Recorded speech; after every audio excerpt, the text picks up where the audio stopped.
Are you prone to a lot of self-punishment and self-flagellation? It's actually a very common problem as far as this psychologist is concerned. And here are a few ideas on how to let that go.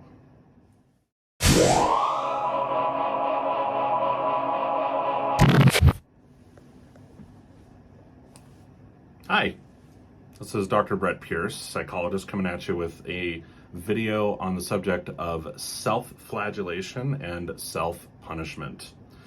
This is a very important subject.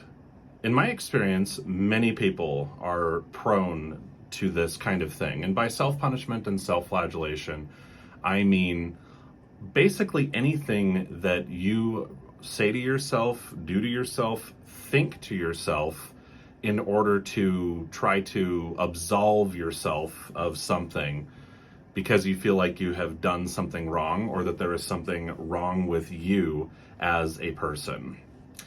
In my view, our culture, that is to say Western culture, because that's the culture I was brought up in here in America, is very prone to this kind of primary stance that there is something more or less inherently wrong with us in some kind of way.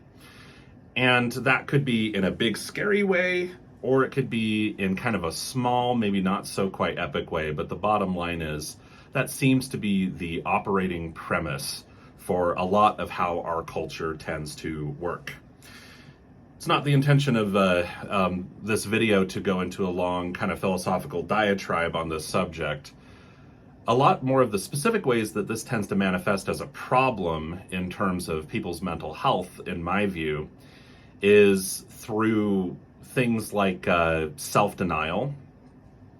And by denial, I mean not necessarily denying facts, but denying yourself gratification, pleasure, success, advancement, happiness, joy, love, or maybe not outright denial, but an overqualification of those things, maybe making it overly codified and conditional. You often see this too in the form of people literally saying negative things about themselves.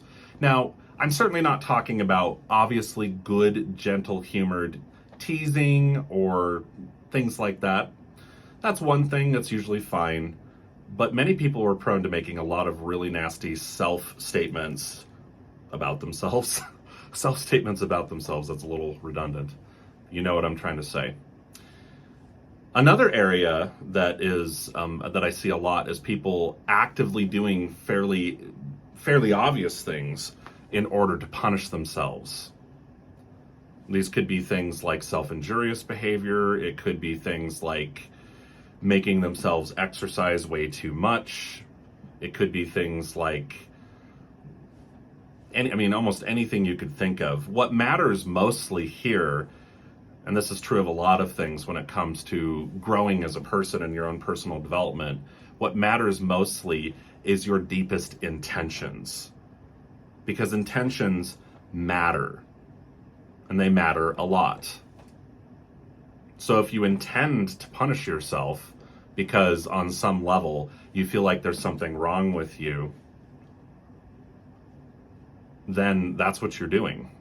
It doesn't exactly matter so much what the exact specific actions you're taking. I mean, those are important, and you will need to learn to identify those and figure out how to let them go or something like that. But the most important thing is what you're really trying to do and why. So we've been a little abstract in this video thus far. Let's try to walk through a little bit of a specific example, and we'll talk about how to transcend and let go of self-punishment. So someone very close to me is very prone to a lot of self-punishment. One of the recent areas in which this person has noticed this kind of self-punishment has been through a sort of distance that he has maintained from friends and family. In some respects, not in all respects, not with every friend or every family member, and not in all circumstances, but fundamentally there's a sense of there's something wrong with me, and I've done something wrong to my friends and family, and therefore I need to I need to distance myself because I don't feel worthy. And also if I do gratify myself, which always sounds a little questionable to say that, but I think, but if I do engage in health promoting behavior, or if I do connect with my family and friends and find that enjoyable and wonderful and everything like that, well, I'm unworthy of that, and so I shouldn't do that. So there's this combination of I'm unworthy, and also there's an element of punishing myself for something wrong. So the first step here in terms of identifying what we need to do whenever we start to engage in this kind of judging ourselves, and by judging ourselves, I do mean judge as though you are in fact a judge, or as though the circumstance is truly judicial in a sense, like there has been a crime or an infraction that has been committed, and one needs to be judged and sort of consequenced or punished in order to be absolved from that crime. The first thing that one needs to do is to quickly catch that dynamic. It's good to add a little bit of a question mark to those things inside yourself and ask yourself to slow down and really, really spend, a couple of minutes or maybe a couple of days or a couple of years, how long it takes to slow down and really think about that. What exact crime have I committed here? What's my exact infraction? And very commonly, when people are prone to a lot of self-judgment, a lot of self-flagellation, we will find that they really have a hard time identifying the exact specific thing that they did wrong in the exact circumstance. I mean, obviously there are things that, we as human beings who basically care for the well-being of others and basically care for the well-being of society or something like that, obviously we have a shared set upon agreement about some standards of behavior. And that is relatively exact in many circumstances. And it's exact because of either spoken or unspoken rules, written or unwritten, codes of conduct or whatever it is that we want to say. So the bottom line is, if you have done something wrong, what exactly is it? Ooh, camera's shaking a lot here. It's because my cat is here. Let me see if I can. Mecca, you're shaking. You're shaking the desk. I have my phone, which is what I use to run this channel, mounted on my computer monitor, and my cat, whose tail is making an appearance here, likes to jump up. Speaking of infractions, no, it's not an infraction just because she doesn't know any better, right? So bottom line is, what you have to identify that, because a lot like if we're going to approach the thing judicially, and I'm not saying we should, but if we're going to approach something judicially in terms of when we want to punish ourselves, then we may as well do that fairly, because that's kind of the whole premise. Like, it has to be clear. You have to have actually done something objectively wrong, according, and when we've done something, that's an exact something. And very commonly, folks who are prone to this dynamic will end up kind of relying on a lot of sort of general things, kind of vague things, like I'm a bad person, I'm annoying to others, I'm a burden on other people, I'm rude, I smell funny, etc., etc., etc. They have these kind of relatively vague general things. And when we really push them to say, okay, so if you're rude, what exactly did you say? And how do you know that other people received it as being rude? Did they tell you? Did they act really uncomfortable around you? Did they act really angry with you? Like, what exactly did they do? And it's really hard for folks who are prone to this dynamic to do that. So that's a reasonable first step. As much as I want to just get you to jump into letting go of the need to judge yourself and to try to absolve yourself from something, I think it's reasonable to kind of at least begin within that dance and just try to say, okay, exactly what was it? Even if you have found something, though, on to step 2, even if you have found something that maybe you feel like is a character flaw or a tendency you have that has a negative effect on others, or something about you that other people find disagreeable or something like that, that certainly doesn't mean that you've committed an infraction. So the second step is to really ask yourself why. Why do I feel such a need to review and codify my behavior in this almost judicial fashion? What's the alternative? Well, the alternative is to just be open to seeing what is helpful and what is useful to you as a person, what is useful to those around you that you care about, that you have some control over. It is very legitimate to simply focus on what is useful. So, for example, if my tendency to lecture and pontificate and sometimes criticize and listen to myself talk, which is part of why I have this YouTube channel, because it helps to gratify that need a little bit in me. If that sometimes doesn't go well with others, if sometimes I do it too much or in the wrong situations, etc., etc., etc., that doesn't mean that there's anything wrong with me. It doesn't mean that I've committed some kind of infraction. It doesn't mean that I need to pay a fine. It doesn't mean that I need to be punished. It just means that I need to go, okay, well, let me start to be more aware of that. Let me start to think through what would be useful and in what circumstance, and see if I can make some kind of commitment inside myself to be better about that. So the second step in letting go of self-punishment is to see if you can start to shift out of the punishment dance and the whole judicial way of working that people seem to have a lot of the time with themselves, and by the way, with their kids. Being primarily a child psychologist, I talk about that a lot. But this video is mostly about yourself. We have to just let that go and say, well, is there a way that I can commit to learning and growing in a way that's more affirming and wise? It's also good here, if you're having a hard time jumping into this because a part of you feels like, well, if I do that, then I won't learn my lesson. Because that's another thing that people tend to be really tied to, is believing that pain and punishment is the only way to learn. Like you sort of need those in order to learn. Well, I'm not so sure that's really true. And as it turns out, behavior is a lot more complicated than that. And we've researched the subject of punishment a lot in psychology, a lot. For decades, we've researched it, and we've researched it really exactly. And we basically have found that punishment never produces positive behavioral change, and it really only results in one consistent outcome, and that's anger. Punishment makes people angry. Punishment hurts.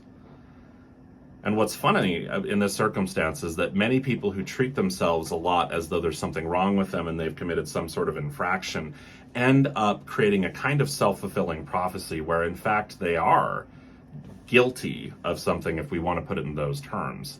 And that's of treating themselves cruelly, to be frank. And that is something that they need to face down. Why would I do that to myself? What effect has that had on me? What price have I paid for that? Those are really powerful and important questions. And they're important things to face down, but not in a judicial manner. Not in a manner where you should beat yourself up for beating yourself up, but in a manner where you need to kind of get close with yourself and really, really try to hear yourself. What that might look like is probably a little bit beyond the scope of this video. So that's step 2. Step 1 was, well, if you're going to be judicial with yourself, you may as well do that fairly. So let's make sure that we are acknowledging your rights as the accused, I guess. What exactly have you done? What was it? What exact action and what exact standard did it break? Because very commonly, almost universally, in my experience, we can't identify that, which tells us that it's not there in all likelihood. Innocent until proven guilty, right? That's a very, very important principle in this kind of a context. The second step is, well, okay, do I really have to do this whole judicial punishment thing in the first place? Maybe I can just reflect on what is and is not useful to me and others when it comes to my behavior, and I can just leave the whole pain and punishment thing, at the door, buried out in the yard. I don't know what, gotten rid of entirely. So from here, the third step, I think, is to begin to operate in more of a self-affirming way of operating. Now, one of the things that people do when I talk about self-affirmation and self-love is people think that's akin to narcissism. They are by no means the same thing. Are you making your friends and family narcissistic by loving them and supporting them and tending to value them and tending to get behind them and support and affirm their wishes and intentions and them as a person? There's nothing narcissistic about that. It doesn't matter if you're doing it with others or if you're doing it with yourself. And you can come back and say, yeah, well, with others, it's not with myself, therefore narcissism can't apply.